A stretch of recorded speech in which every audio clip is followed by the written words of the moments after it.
Salut Guillaume, aujourd'hui on va se poser la question de savoir si on peut chasser des biens rentables quand on habite à Paris. C'est possible ou pas? Eh bien oui.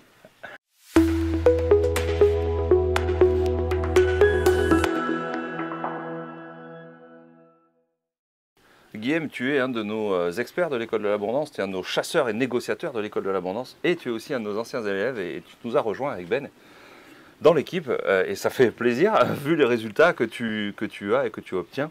Tu vas nous donner tout à l'heure un exemple d'un bien que tu as chassé, que tu as négocié. On va voir ça ensemble. Mais avant, effectivement, on a des gens, une partie de la population, des gens qui regardent cette vidéo, qui habitent à Paris, en région parisienne, qui se disent que c'est complètement bloqué. Et l'objectif là, c'est de voir en fait froidement, avec méthode, comment est-ce qu'ils peuvent investir et trouver des bonnes affaires. Parce que tu viens de me dire que oui, il va falloir que tu me l'expliques maintenant. Ouais, je te l'explique. Alors, d'abord, on va prendre le cas, par exemple, de Sandrine, hein, qui est l'exemple chiffré que tu vas nous expliquer en détail tout à l'heure. Tu vas nous donner les chiffres détaillés. Sandrine, elle habite Paris et elle voulait chercher, elle voulait trouver un bien rentable. Elle a pu trouver, tu viens de nous le dire. En deux mots, comment on fait, comment on se projette pour trouver un bien rentable quand on habite à Paris ou proche banlieue? Alors déjà, je te rassure, c'est pas à 8 heures de route de Paris. D'accord. Ok. Alors comment on fait? Eh bien on se projette un petit peu comme dans les vidéos précédentes, j'espère que vous les avez vues. Ouais. On essaie de regarder un aimant, quelque chose qui est attractif. Et bien sûr on s'éloigne un peu de Paris, hein, parce que si on veut des rendements à deux chiffres, il faut s'éloigner un petit peu de Paris. C'est ça, le rendement moyen à Paris, ça va être entre 2 et 3%. Région parisienne, ça va être entre 4 et 5%. Sachant que là, tu fais pas de cash flow, enfin tu fais du cash flow négatif, tu perds de l'argent au quotidien, même si ton patrimoine s'enrichit. Hein, d'accord, ça c'est aussi important. Dans Paris, ouais. Ça te donne une vue d'ensemble. Hein, comme ça, on explique bien les choses. Nous, ce qu'on va chercher ici, c'est des biens rentables, donc des biens qui apportent une rente et qui apportent un cash flow positif. En deux mots, c'est quoi le cash flow? Donc le cash flow, c'est la différence entre les loyers, ce que tu encaisses, moins les charges.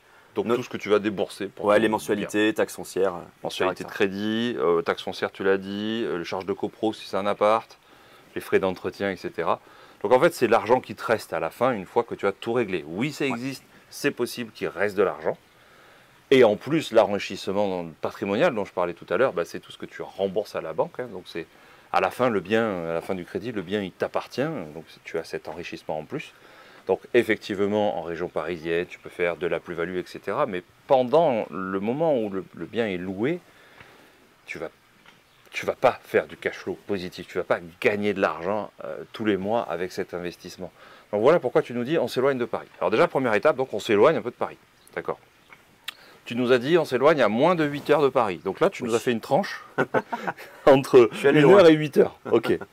Maintenant, bien sûr, on va se rapprocher. On va voir tout à l'heure, hein, bien sûr, aussi des temps de trajet possibles.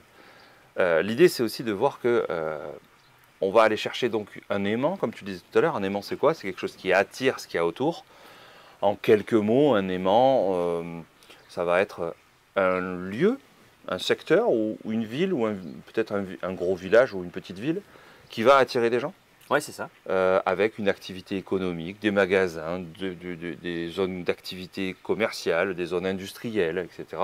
Ça attire les gens puisqu'il y a du boulot.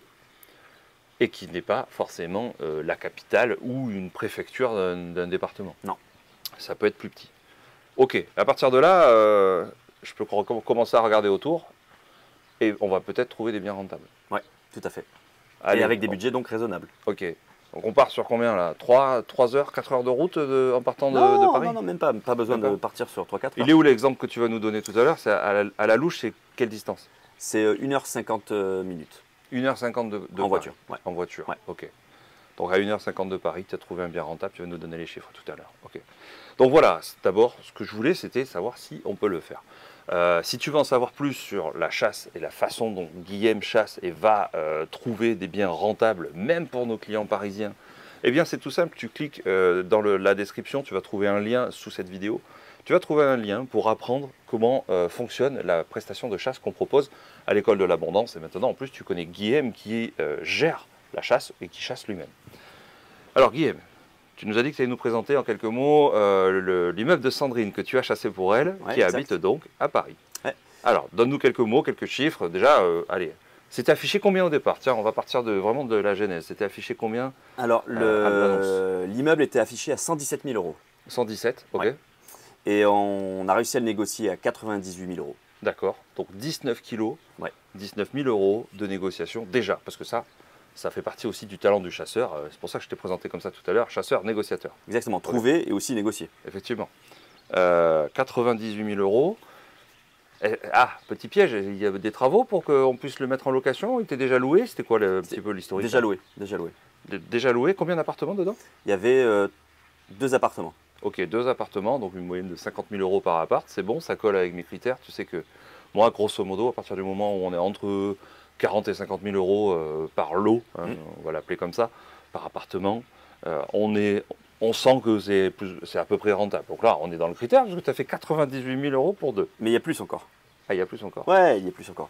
Donc, 2 appartements loués D'accord. et aussi un garage avec possibilité, autorisation, etc., de faire un logement. D'accord, donc possibilité de créer un logement. Il y aura les travaux à mettre en face. Ouais. Ça se gère. Entrée indépendante, enfin. Ok, tout prévu pour. Tout prévu pour. Donc tout prévu pour passer à 3 lots. Et là, du coup, derrière, ça peut être une mise en location intéressante ou carrément peut-être une revente et carrément une plus-value. Ouais. Donc du potentiel sur ce bien. Tout à fait. C'est aussi pour ça que tu l'avais choisi. Je me Ouais. souviens de la discussion quand tu me l'as présenté, quand on en a parlé. Alors, donc petit piège, il y a des travaux ou pas de travaux?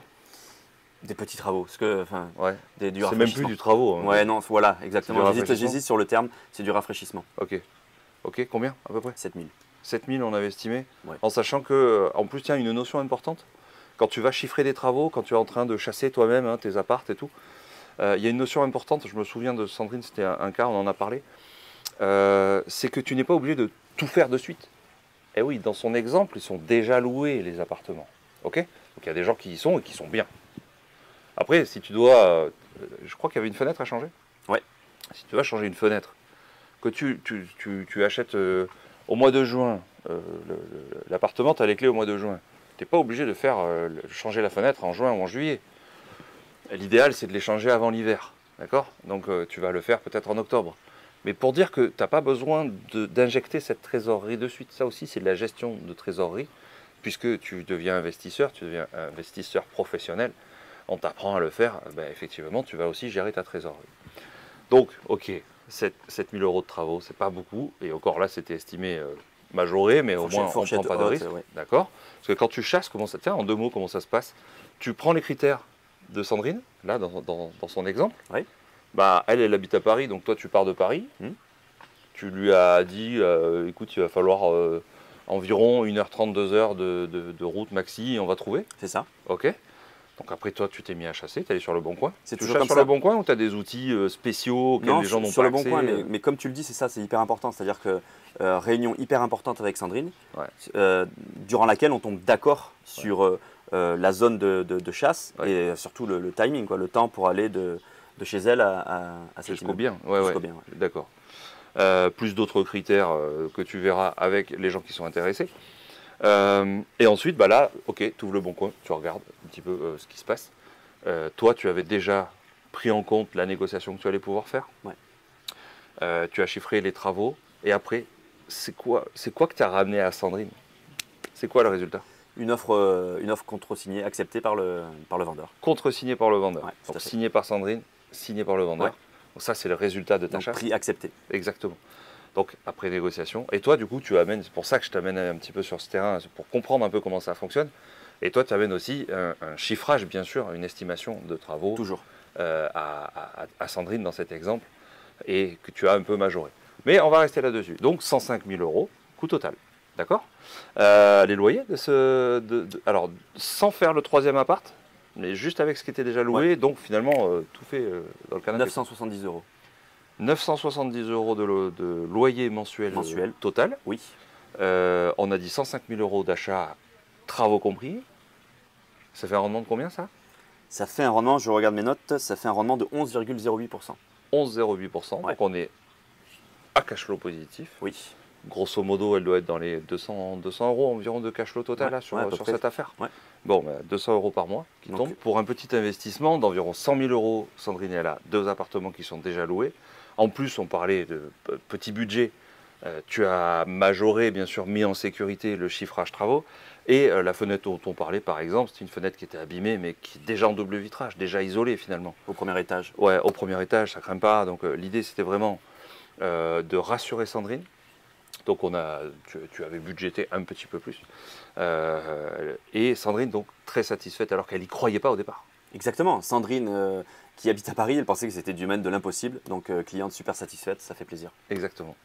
Merci Guillaume pour tous ces conseils. Si ça t'a plu, tu nous mets un petit pouce vers le haut, tu peux t'abonner à la chaîne, tu cliques sur la cloche pour recevoir les notifications des prochaines vidéos qu'on va sortir peut-être avec Guillaume. Et on te dit à bientôt dans une prochaine vidéo. Au revoir.